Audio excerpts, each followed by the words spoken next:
అందరికీ నమస్కారం అండి. అంతఃపుర రహస్యాన్ని దాచిపెట్టి వివేకానంద రెడ్డి హత్య సంబంధించిన కేసు నుంచి బయటికి రావడం కోసం జగన్మోహన్ రెడ్డి అండ్ కో విశ్వ ప్రయత్నాలు చేస్తూ ఉన్నారు.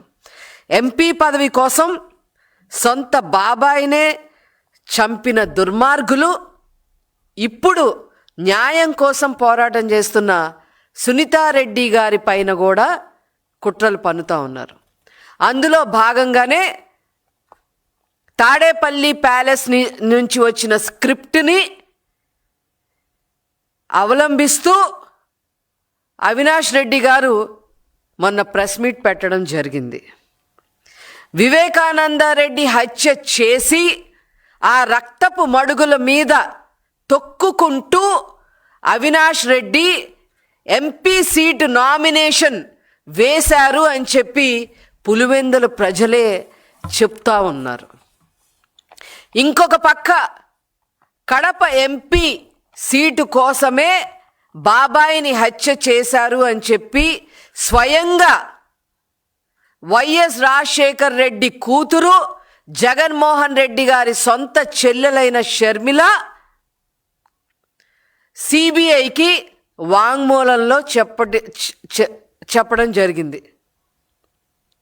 దీని గురించి మాట్లాడే దమ్ము ధైర్యం అవినాష్ రెడ్డికి కానీ జగన్మోహన్ రెడ్డి గారికి కానీ ఉందా అని చెప్పి ఈ సందర్భంగా మేము అడుగుదలుచుకున్నాం. జగన్మోహన్ రెడ్డి డైరెక్షన్లోనే ముందు గుండెపోటని చెప్పి తర్వాత రక్తపు వాంతులని చెప్పి ఆ తర్వాత హత్య జరిగింది అని చెప్పి 2 గంటల తేడాలో ప్రతి 2 గంటల తేడాలో సాక్షి ఛానల్లో జగన్మోహన్ రెడ్డి డైరెక్షన్లో చెప్పిన మాట వాస్తవం కాదా? దీనికి సంబంధించి మరి అప్పుడు సాక్షి ఎడిటర్ 4-5 సార్లు తాడేపల్లి ప్యాలెస్కి ఫోన్లు చేయడం వాస్తవం కాదా? అదేవిధంగా హత్య తెల్లవారుజామున 5 గంటలకే జరిగింది అని చెప్పి అజయ్ కల్లాం తన వాంగ్మూలంలో ఇచ్చిన మాట వాస్తవం కాదా?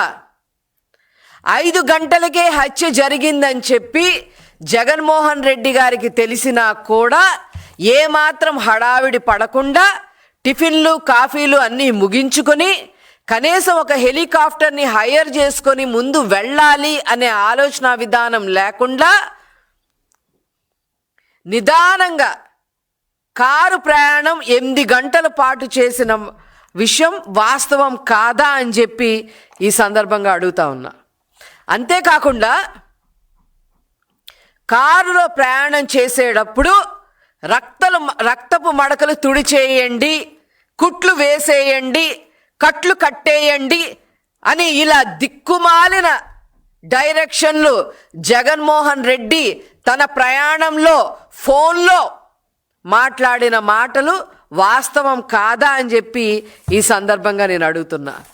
ఈ డ్రామా అంతా నడిపించి ఏమీ ఎరగనట్టు అడుగులో అడుగు వేస్తూ ప్రెస్ మీట్ పెట్టి మాకు సిబిఐ ఎంక్వైరీ కావాల్సిందే అని నంగనాచి కబుర్లు జగన్మోహన్ రెడ్డి చెప్పిన మాట వాస్తవం కాదా? ముఖ్యమంత్రి అయిన తర్వాత తనకేమీ పట్టనట్టు అసలు వివేకానంద రెడ్డి అతనికి ఎవరో తెలియదన్నట్టు సిబిఐ ఎంక్వైరీ మాకు అవసరం లేదు అని చెప్పిన మాట వాస్తవం కాదా అని చెప్పి ఈ సందర్భంగా అడుగుతా ఉన్నా. హత్య జరిగిన రోజున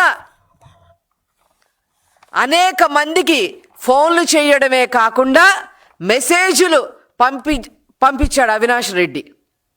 ఈ అవినాష్ రెడ్డి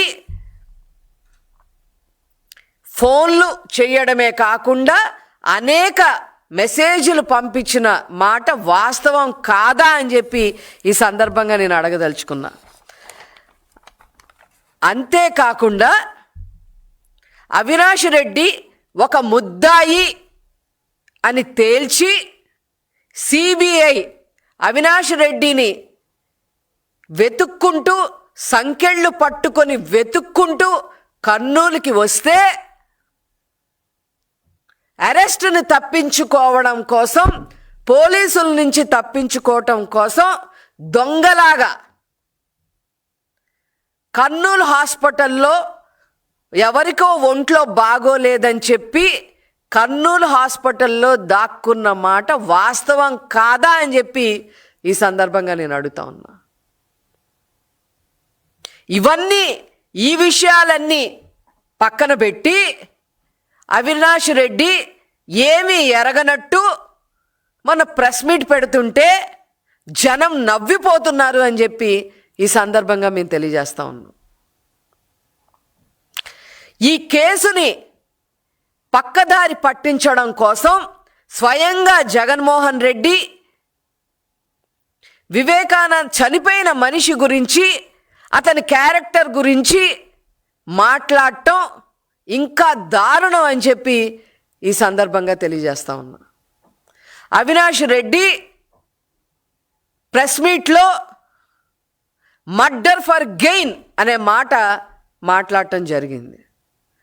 ఇది మర్డర్ ఫర్ గెయిన్ కాదు, murder for hour YCP political gain అని గనక చెప్పి ఉండుంటే ఈ పాటికే ఈ కేసు క్లోజ్ అయ్యుండేది అని చెప్పి ఈ సందర్భంగా మేము తెలియజేస్తా ఉన్నాం. ఏదేమైనప్పటికీ కూడా సునీతారెడ్డి గారికి ఖచ్చితంగా న్యాయం జరుగుతుంది. హత్య ఎవరు చేయించారు, ఎలా చేయించారు, దీనికి పాత్రధారులు ఎవరు, సూత్రధారులు ఎవరు అనేది ఖచ్చితంగా బయటికి రావాలి అని చెప్పి మేము సిబిఐని కూడా కోరుతా ఉన్నాం. Thank you.